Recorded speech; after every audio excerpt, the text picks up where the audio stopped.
It's funny how the wrestling cosmos work in a lot of ways, right? So last week, I did a double episode, and one of those episodes I talked about Triple H, where Triple H would have been if he didn't marry Stephanie, and so on and so forth. A great topic to talk about, to be honest with you.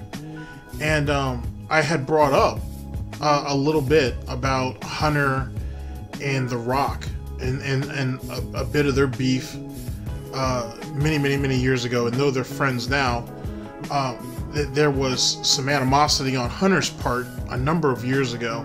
And I talked a little bit about Brett was asked to work with The Rock, and if I remember correctly, he was supposed to hit him with a sharpshooter in the middle of the ring, just finish him off, and Brett had refused to do so, feeling that would hurt The Rock, who wasn't The Rock yet. I think it was Rocky Maivia at that time, but that it would hurt him, and that he would be more than willing to put him over. He'd have been cool with doing so because he saw, and Brett's good for this, Brett saw the type of potential and the talent that The Rock had. Plus, Brett, he follows wrestling. His whole family does, so he knows what The Rock's lineage is. And so from you could look at The Rock and you could tell, especially back then, that he just needed a little bit of work, but he could be somebody, which he ended up being. And squashing him like that wouldn't have worked. I wouldn't say squashing him, but doing him like that, and it wouldn't have worked out. And apparently, when Hunter and Shawn Michaels heard about that, they got all butthurt. Allegedly, they got all butthurt about it, and they said that this is bullshit, and why would he even bother doing that, and he should just go ahead, do him in just like everybody else did. It was almost like the thing that was going on back at that time, where a small group of people felt like The Rock wasn't paying his dues, just like how they thought that with Randy Orton. That's how, like they do with a lot of these guys. But I think with Hunter, he took it a bit more personal. I think Shawn Michaels did it just for the bravado. I think he just did it to kind of run his fucking mouth. At the end of the day, The Rock was no threat to Shawn. But Hunter, I think Hunter wanted to squash him early. And if you go back to the Attitude Era and you look at a lot of those matches, you can tell that Hunter kind of went out of his way to try to fuck with Rock. A lot of those programs they had with each other, you could tell he really Hunter tried really hard to outdo The Rock, and I felt like it never really went over, to be honest with you. I mean, when Hunter took over DX and it was more comedic, that was one thing. But when he ended up being the Game and he took that shit real serious and he was trying to be serious, I felt like it never went over. It came across kind of bitter. I mean, it told the story in the ring. They were definitely good matches, but I felt like it kind of came across as a bit bitter, to be honest with you. It seemed unnecessary. Well, anyway, like I said, it's funny how the wrestling cosmos does things, because I said that I wanted to follow up on it later on when I get a chance. And we're still going to do so, because there's actually more. There's a little bit more to this rabbit hole than you would believe it or not. But Jim Cornette, the great Jim Cornette, with the great Brian Last, ended up doing a video not long afterwards, after I put up my original video, I guess you could say. Actually, only a few days later, talking about The Rock being bullied by Shawn Michaels and Triple H, which is what we're going to go over right now. Ladies and gentlemen, we're here with Jim Cornette and the great Brian Last. Jim Cornette on The Rock being bullied by Shawn Michaels and Triple H. This was published on August 17th of 2020. It's on the official Jim Cornette YouTube channel. The link to that video, as with all videos that I use, will be down in the description. This should be a good listen, but yet again, there's actually more. There's a little bit more to the story. Just a little bit more. Give me some time to chase that down. But the individual who asked the question is actually coming off of a recent Bret Hart interview. But where I heard, or where I read about Vince wanting Bret to basically do a program with The Rock, and then hitting him with the sharpshooter in the middle of the ring, and Bret refused. It was either the transcripts of a very old shoot interview, or it was a shoot interview in itself. It was something, or an interview, something along those lines. And Jim Cornette has actually mentioned that before in one of his rants about the Click. So that'll be the next thing I think I'm going to chase down. Also, Tim Horner, a friend of mine, has actually requested that video on Twitter. So we're gonna actually get that, because there's actually 2 videos on that one. I'm gonna hit one of those, and then maybe the following week we'll go after the next one. And someone else also made a request for a video as well. So that's kind of what you guys can kind of expect moving forward. But I think this will be an interesting topic, though, to talk later on down the line. But this will be something for you guys to chew on, so on and so forth. For any of you guys who are familiar with the situation, because some of you guys commented on this a little bit, so you guys actually heard the story. You guys can fill in some of the blanks down in the comment section. It'll make a nice talking piece. But ladies and gentlemen, this is Getting Over versus Being Put Over. I am your host, and let's go ahead and get right into it. I started off with my opening monologue and all that.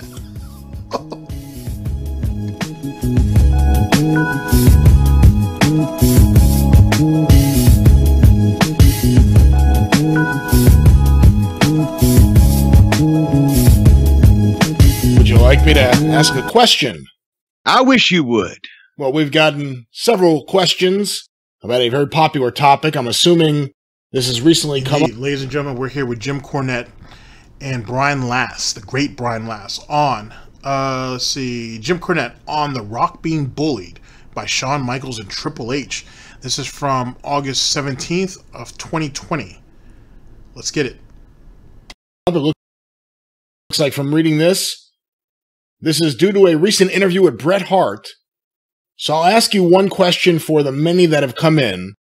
Jim, what are your thoughts on Bret Hart saying that Shawn Michaels and Triple H bullied The Rock when he first got to WWE, or the WWF at the time?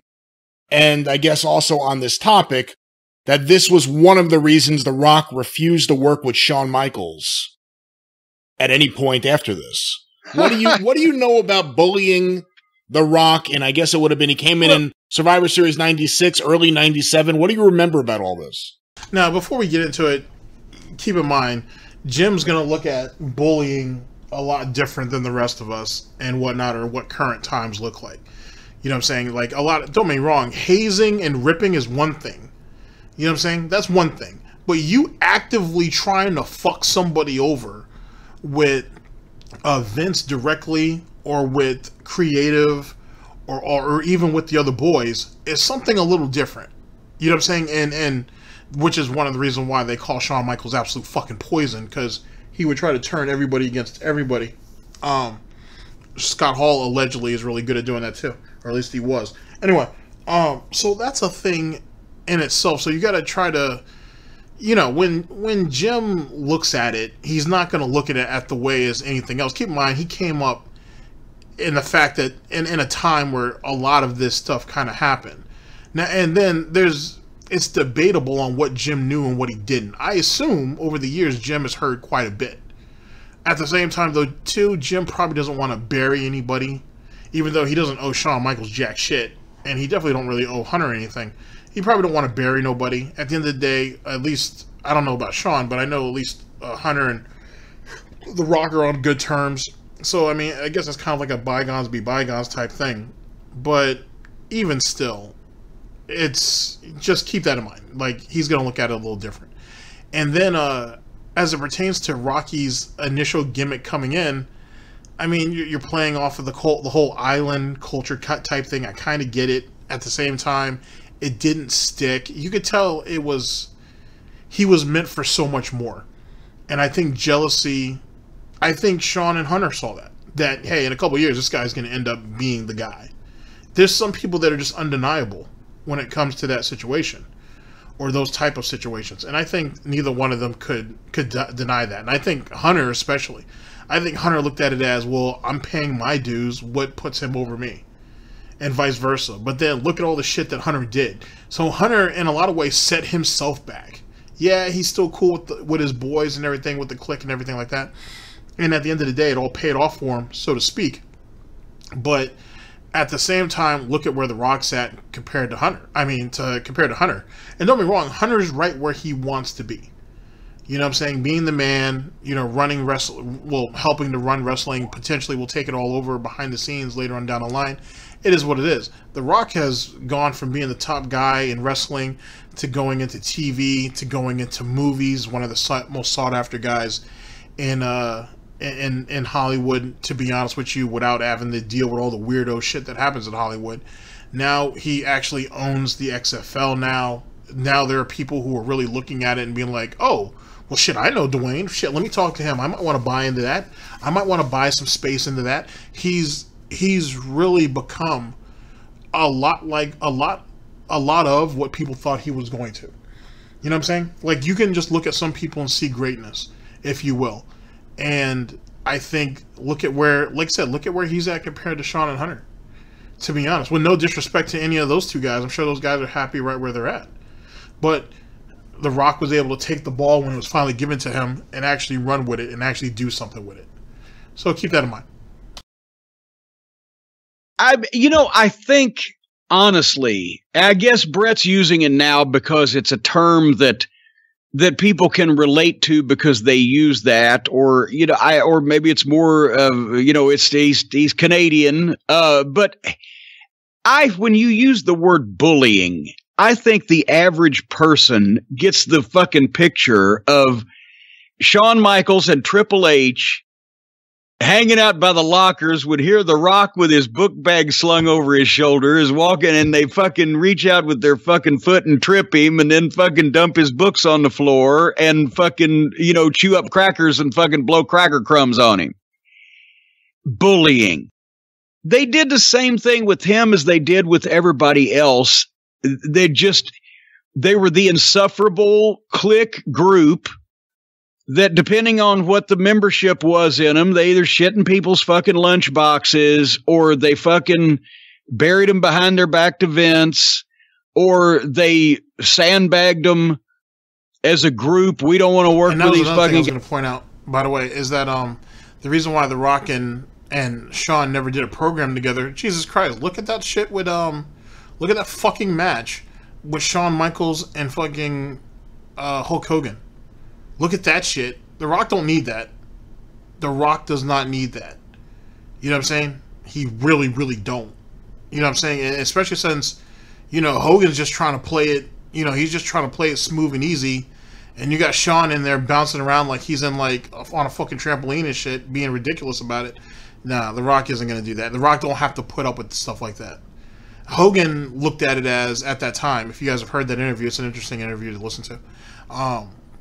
That initially it was supposed to be a three match program with him and Shawn, Hulk Hogan, I mean, and I can't remember who wanted to win first or who was supposed to win first. I can't remember, but it was supposed to be back and forth, and I think Hogan was supposed to win in the end.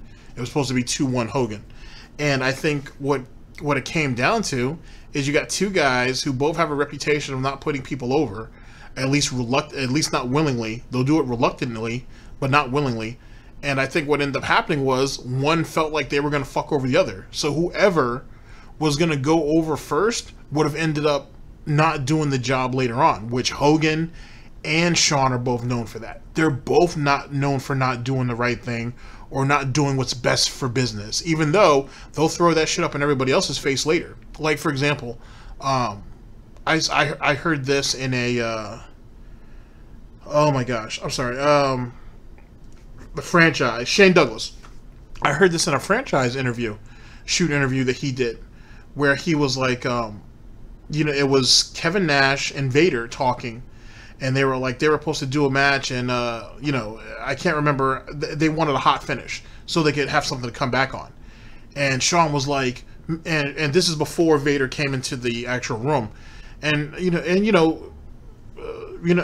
Nash was pretty much, or Diesel at the time, was like, yeah, I'm cool with going ahead and giving a hot finish so we can come back. I'm willing to do what's right for business. And Shawn's in there being like, man, fuck that. He's like, he puts you over clean, not the other way around. You're the champion. Jackknife his ass in the middle of the ring, 1, 2, 3, end of story. Oh, well, Vince don't want, fuck what Vince want. You know what I'm saying? You're the fucking champion, make it happen. So Vader ends up coming in, and Shane Douglas is here listening to this as he's lacing up his boots. and Vader comes in. And he's like, "Hey, you know what's going on, Kevin? You know, what's the plan for tonight?" And you know, and Nash is like, "Well, I know they want us to come back with, you know, they want us to do a hot finish or whatever, but and Shawn moves to Vader's. I can't remember what side Vader's blind on. And that was from an injury, I think in Japan. He ended up taking where he got his eye poked out. But I think it might not have been. It might have been in Japan. But anyway, Shawn comes around his blind side, which is ironic because now Shawn's cross-eyed. So Karma came back and bit him in the ass. Anyway, he comes off on Vader's blind side. And he's like, "Hey man, it's good. You know, I hope you guys have a good match out there, man. You know, so on and so forth." But he's legit on Vader's blind side, and whatnot, the eye that he's blind on. And he's literally standing behind him, memeing it up, being like, "Yeah, you know what I'm saying? No, fuck all that. No hot finish." He's like, he's mouthing it, but he's not saying it. And you know, Kevin or Diesel can see this, and he's like, "You know what I'm saying? You hit his ass with the jackknife. 1, 2, 3, done." And then he walks out, and everybody's looking at this, being like, "Jesus Christ, that's childish." And Nash is like, "Oh, well, you know, I don't know if we should, you know, I'm thinking jackknife 1, 2, 3." And Vader's like, wait. You know, but, you know, Vince wants us to have something to come back on. We're not going to get no heat that way, and so on and so forth. And he's like, "Well, you know, come with me and we'll find, I don't know, maybe Pat Patterson. And, you know, we can work out the match or whatever. And so, you know, Diesel's like, cool, because Diesel wants to do the right thing anyway. So they step out, and Shawn's already seeing this. So Shawn calls him out in front of the in front of the small crowd in this backstage area, and he's like, ladies and gentlemen, my name is the Heartbreak Kid, Shawn Michaels, and this right here is Vader." He calls him by his real name, but you know, I'm just gonna call him Vader for right now. And he's like, he doesn't want to do the job for our you know, our WWF champion, our heavyweight champion. He doesn't want to. He feels like he doesn't have to do the job for him. And and Diesel's actually about to speak up and say something because he's like, "Yo, that's not cool." But Vader ends up saying something. He's like, "Hey, man, I have no problem with doing a job, but that's not what Vince wants." He's like, No. You want to put yourself above the business and whatnot, and before the business, it's all right." And he basically tries to shame Vader in front of everybody. And Shane Douglas was looking at this and being like, "What the fuck am I? Why the fuck did I get myself into with you guys?" You know what I'm saying? And they did that to a lot of people. Now, if Jim wants to go ahead and say, "Oh, you know, bullying, smooling, whatever," it's not really that bullying. Everybody gets it or whatever. You think it's cool, or you think it's just part of business for people to get fucked over like that? That's a problem. That's actually, to be honest with you, that's one of the reasons why he says the business is as fucked up as it is now. Because of bullshit like that. Now, don't get me wrong, I'm not trying to undercut Jim or anything like that, but what's right is right. And that was a fucking mess. And there was a lot of people who got fucked over because of Shawn, because of Hunter, because of a lot of them dudes. There's a lot of people who got screwed over or got their careers derailed or held back or whatever. If you don't want to call it bullying, then fine, let's call it what it is. Fucking people over so you could hold on to your little position for a little bit longer. What's worse? You sitting here concentrating on the word bullying and kind of sidestepping what it actually was. What's worse? If you think about it. You know what I'm saying? And I understand Jim Cornette deals with a lot of bullshit. He hears a lot of shit about bullying, so that's something that's kind of, you know what I'm saying, stuck in his head. But at the end of the day, a lot of dudes got fucked over because these guys, you know what I'm saying, couldn't understand that either A, you guys are going to have your time, or B, your time already passed you up. You know what I'm saying? No one stays on top forever. But either which way. Guys, because they were afraid that they would take the fucking spots, or just because they didn't want to work with anybody that they weren't into, because they all wanted to get over and run the wrestling business, which for a little while is what the entire wrestling business. A little while it actually happened. When Hall and Nash were down south and everybody else was still up north, and now it has happened with I actually have a theory about that too. I think honestly, I'll talk a little bit about it now, but once we get around those videos, I'll delve into it a little bit more because it actually has a lot to do with Montreal Screwjob. I think Vince purposely sent people out there to starve out, to drain or be a drain on the WCW, and that makes sense. That I think that right there isn't the biggest conspiracy of it all, to be honest with you. That's just part of the business. That's the way Vince was going to win, because Vince didn't have the money that Ted Turner did at the time. So the best bet is to make it seem like the WCW is poaching your talent, when in actuality you're sending them down there to basically be a drain on their resources. Same thing with Bret, because at the time, right before Montreal, essentially, when Vince promised Bret that big contract, he kind of knew when he made the contract that he wasn't going to be able to fulfill it, and he didn't really know where he was going to get the money from, and the banks were kind of hesitant about loaning the money without some restructuring, and all Vince did was raise the amount for the pay-per-views, like In Your House and all those things. Smart move, really, and that changed everything. That turned everything around. But now, okay, now we have the capital. I don't know if I really want to keep Bret around, because one, I'm already going to be pushing Austin. You know what I'm saying? Like Shawn's going to have his little run, and then I'm going to push Austin, and Austin's going to be he's going to be the headliner, and then The Rock, then Triple H, and then all these guys will kind of follow suit.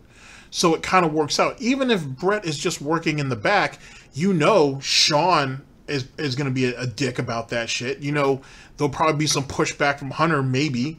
You know what I'm saying?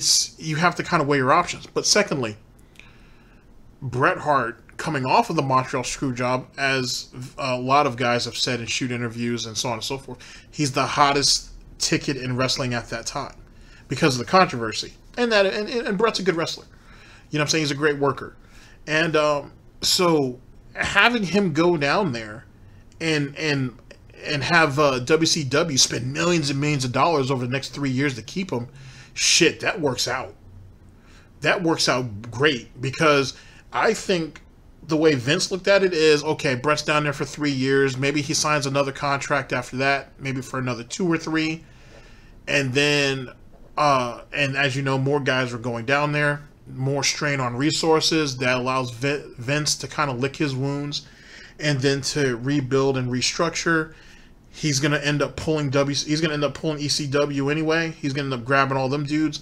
And then he pulls the hostile takeover on WCW. Bret takes some time off. Shawn goes and takes his ball and goes home, or loses his smile, or whatever fucking bullshit excuse he was using. And he brings Bret back for behind the scenes and occasionally has him wrestle until fucking Goldberg does what he does. Then again, I kind of have a theory about that too. But that right there requires a lot of working parts, and it requires a level of maliciousness on some of those dudes that to make it all work. A lot of it's a reach, to be honest. I have to admit, a lot of that's a reach on my part, but it might be entertaining for what it is. But I admit that it's a reach. But I think Vince had that plan too. Honestly, this way Bret gets his money, and he's still wrestling. He still gets his name out there. He's still in shape. And he's still giving publicity to Vince, because if Bret chooses to work the angle that Vince fucked me and that's why I'm over here in WCW, people who appreciate me, that just builds up Vince's stock. It's all one big ass circle if you really look at it. And it's the culmination of it all, and so on and so forth. And to be honest with you, Shawn needed to get the fuck up and out of there, because he was slowing it down. He was holding it back. I think, honestly, for all of Shawn's talent, the political bullshit, and then just the childness and the childlike acts kind of held Hunter back too, to be honest. Because when Hunter actually had to become the leader of DX, it had to be his own man.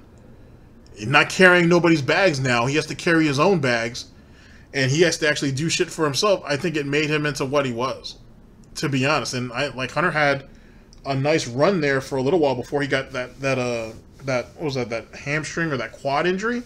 Yo, he was the fucking man. Like, the viciousness that he had out there, you know what I'm saying, feeling like he didn't get it, he wasn't, he was getting passed over, and he wasn't getting the opportunities that other people were. I kind of like that shit. That shit was it was vicious. It was brutal. You know what I'm saying? It felt real. You know what I mean? Fuck all the little prancy sipping tea bullshit. No, fuck all that. I'm tired of this. I need to change, because now I want what I want, and now instead of waiting for people to give it to me, I'm gonna take it. You know what I'm saying? I respect that. I respect that to some extent. Anyway. Thank you for listening to me ramble there. Of the marriage vows. But bullying, no, they did the same thing. They didn't care that he was supposed to be. They probably were offended that he was supposed to be the brand new project and the prodigy and etc. because that was a danger to their spots, and also, you know, at some point they might be expected to actually put him over.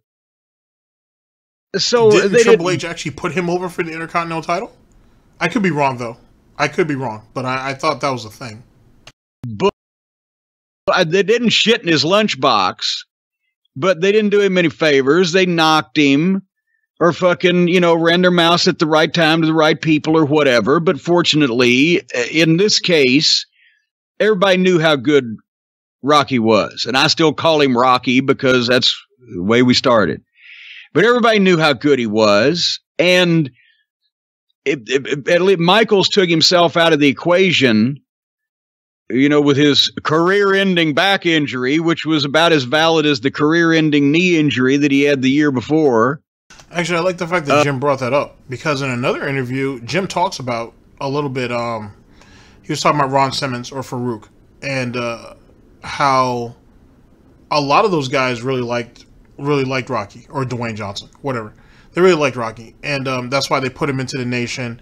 That's why they put him here. That's why they put him here. There was actually a lot of guys that were kind of looking out for Rocky early on because they knew what he was going to be. Like, you know what I'm saying? Like, they understood what the situation was, and and unlike Roman Reigns, no disrespect to Roman Reigns, they knew that with The Rock, like, you could put this on his back and he's going to be able to carry it. And there were some people who really, you know, who really looked out for it, like with the whole Nation of Domination thing, for example. Rock was supposed to complement it, get around a bunch of guys who are experienced, help build him up, while yet again this is supposed to kind of put Farouk over, even though he didn't need to be put over. Honestly, I think when he went and got tag teamed up with a friend of his, a longtime friend of his, with Bradshaw, what was that, APA, the Acolytes Protection Agency? That shit was super fucking over. And I mean, granted, that came a little later, but essentially the whole Nation Domination thing was supposed to elevate Farouk or Ron Simmons in his profile. It ended up actually elevating The Rock instead. From what I've heard, Ron Simmons was cool with that. All those guys were. D'Lo Brown, all those guys. Mark Henry, all them dudes were cool with it. They were cool with kind of helping Rock along because all those guys had the experience. And Rock never forgot that shit. You know what I'm saying? At the end of the day. So it paid off in the end. And like I said, it opened up opportunities for some of those guys. Some of those guys went on to do great things. Some of them didn't. I always feel bad for... it's a shame because outside of The Rock, like I said, Farouk had the APA. Dude had the Godfather, had the pimp and hoe shit, which is funny because in real life he actually despises pimps. But so that's ironic. And then Mark Henry had the World's Strongest Man. D'Lo, I feel like D'Lo was definitely on the fast track to something. Main eventer, probably not, but definitely strong mid-carder until the thing with what was that, Daz, when he ended up dropping that dude by accident. To be honest with you, that was a real Jesus Christ. I don't have words to really describe that shit, to be honest. It's something that it wasn't like the situation with Owen and Austin, where Austin was still able to somewhat walk away from it, and yeah, it cut his career short, but at least, you know, he was able to get something out of it. Like Droz didn't get any of that, and you know, like they say, D'Lo holds on to that shit to this day. You know, even though Droz is way over that shit. You know what I'm saying? Like, I mean, Droz, I saw in a recent interview, he still believes that one day he may still walk. He's never going to wrestle again, but he had a good time doing what he was doing. But he said, one day I still hope to walk. And he's like, you know, I don't hold that shit against D'Lo. You know what I'm saying? There's a lot of fucked up shit that happens in a lot of fucked up ways and whatever. It is what it is. You know what I'm saying? It was just a random thing. But the last D'Lo interview I saw, D'Lo was still broken up about that shit. He was still broken up about that. And I understand that shit. You know, you got to think, you look at it from D'Lo's point of view, you ain't taking a man not just out of wrestling, but out of, you kind of took him out of life in general to some degree. You know what I mean? Like you've affected this man's life in such a way that he'll never forget it. You know? And he actually, it's a rough situation. It's a rough situation. But my point being is that there was a lot of people who were looking out for Rock, even though they saw the bullshit. They were looking out for him. They were making sure that things worked out for him. Mick Foley's another one, as well as some of the guys in the back, and creative, as well as some of the agents or whatever were like, yo, this kid's gonna go somewhere and whatnot. And excuse me, and they were trying really hard to not let Shawn have his way. And since Shawn was going to have his back injury anyway, even though he was going to go home for like 3 years and get paid for it regardless, and then WCW ends up falling out, and then all of a sudden, Shawn's back. Oh, back doesn't hurt no more. Now I'm promoting my wrestling school and all that bullshit, which supposedly Vince had a hand in financing that, supposedly, allegedly. You know, what did he have to lose? Which is another interesting story in itself about Shawn. You know, Shawn was really considering on going to WCW, and why wouldn't he? He had advantages. He had Hall, he had Nash. You know what I'm saying? He had advantages. He had people that could vouch for him. And fucking what's the dude's name? I'm sorry, Bischoff. Bischoff would have fucking nutted his pants if he could have gotten Shawn out there, and that'd probably get another program with Shawn and Brett on WCW. That's money all day, and the animosity and everything that's still there. Just think about it. What if? So you know what healed Michaels' back was WCW going out of business and his contract coming up. Vince paid him. Yeah, here you go. That's right here. Good shit. All the way through 2001, but suddenly, if there wasn't any WCW for him to go to, he wasn't going to pay him. And his back felt so much better then. But anyway, you know, that's the type of thing. How did he, how did Shawn convince Vince to continue to pay him on that contract for years on end? That's my question. What the fuck? You know, what, $700,000, $800,000 a year just to stay at home? Whatever.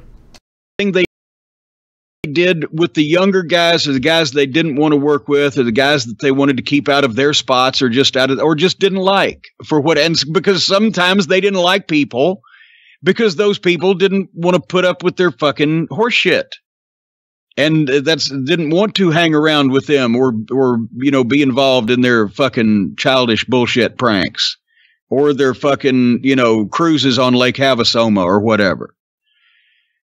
So, and Triple H was not Triple H was not the he was the good influence on Michaels, because he wasn't on any pills. He was just, you know, the Ms. Pac-Man of the power grab, you know. But at least he was ambitious. He probably kept Michaels straighter than all the rest of them did. What do you remember about when The Rock, or Rocky Maivia at the time, defeated Triple H for the Intercontinental title?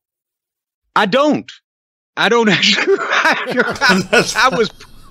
That's pretty funny. But yeah, like I said, Hunter did the job there to put him over. So it's whatever. Probably there. If you told me what pay-per-view it was, I'm sure I was there, and I might could tell you more about the fucking room service at the hotel than I could the goddamn match. I don't remember. But I mean, it must be one thing if Shawn and his buddies are burying guys like Bigelow, let's say, or Vader, guys that Vince really doesn't have a deep personal investment with. The Rock, or Rocky Maivia, came in, they gave him a major push right out of the gate, went over on Survivor Series. He's a Pat Patterson project.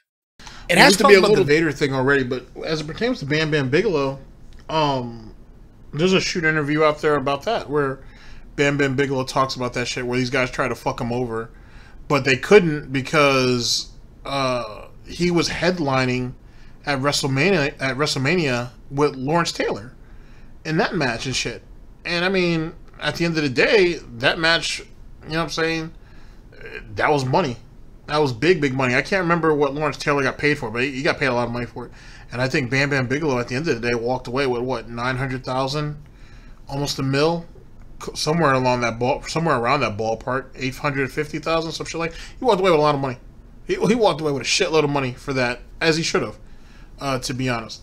So, I mean, I think at the time, Shawn and Diesel could probably say whatever they want as it pertains to the main event, or whatever the case may be. I think Shawn and Shawn Michaels and Kevin Nash walked up on him and said that, despite the situation going on right now, we're the main event.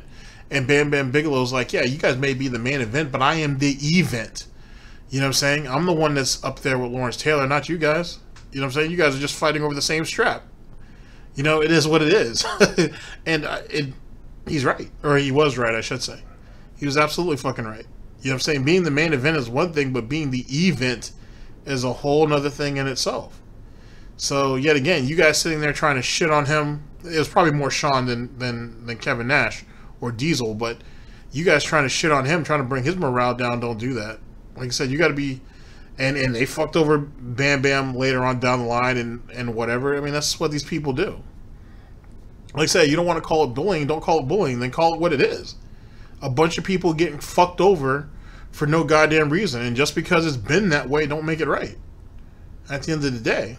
So you can't sit there and just try to brush it off because you don't like the way bullying sounds. Alright, then don't call it bullying, call it getting fucked over. And fucking Jim Cornette should know about that shit. He got fucked over by plenty of people. For no good reason. A lot of those people he tried to help. Going back to one of Jim's sayings is never try to help one of the boys, because they're usually the first ones to try to fuck you over. Or they're usually one of the people who don't appreciate it. Different with someone like him than one of those other guys. Well, and also, because you could tell once that Rocky started getting over as himself, when he basically switched heel because of the Die Rocky Die shit, the push backfired because it was an obvious push, and it's not even that he wasn't ready for it, it's that they made him not ready for it. He was ready for a push as a... Say the same thing with Roman Reigns to some degree. A young prodigy.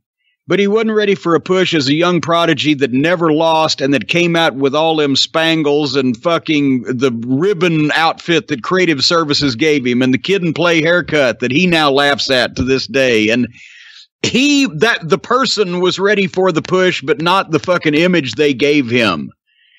And so that for anybody else might have buried him. But besides the fact that he was able to turn it into a positive and just go ahead and switch heel and then be himself and then come up with the fucking Rock, which was it was himself.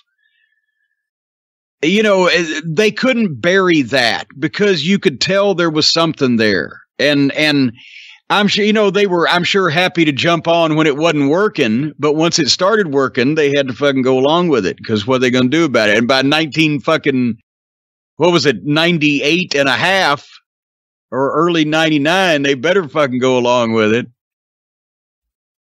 So you don't remember any specific whining about Triple H having to drop the belt to Rocky?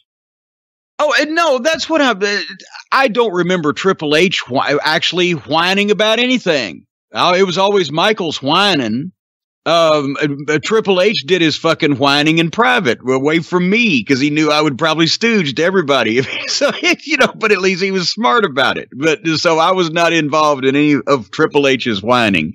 I'm sure there was always whining from everybody, but a lot of times Vince is the only one that heard about it.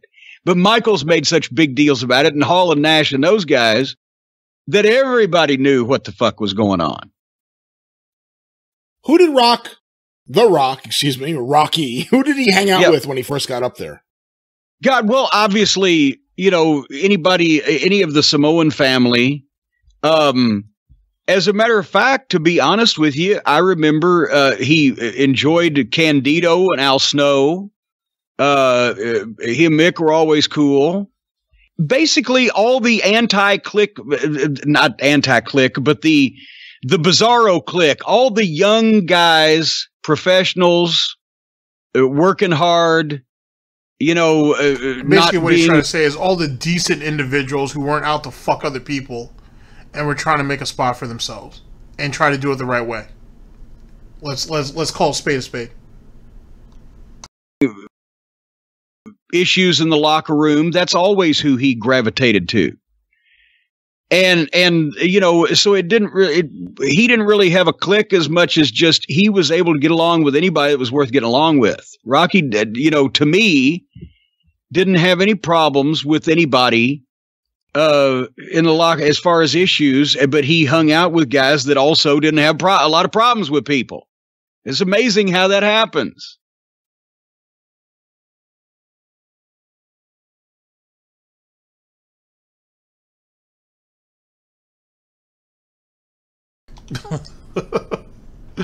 Oh, that was abrupt, but short but sweet.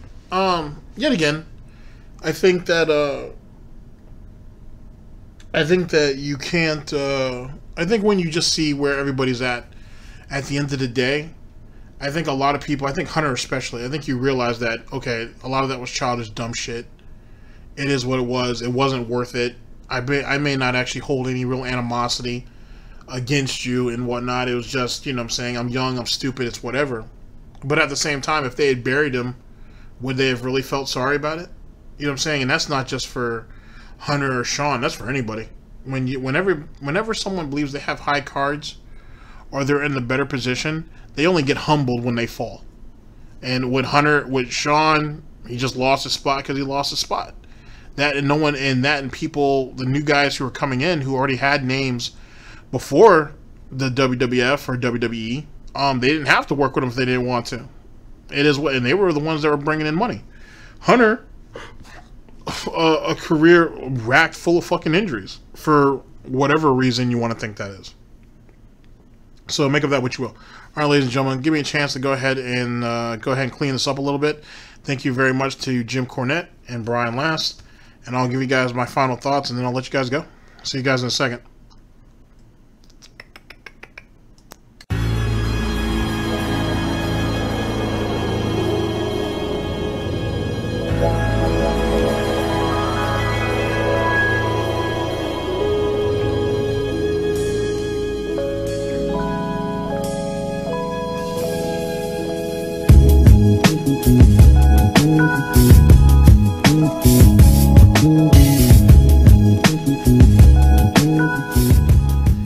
Yikes, I wasn't supposed to put that out there. Uh-oh.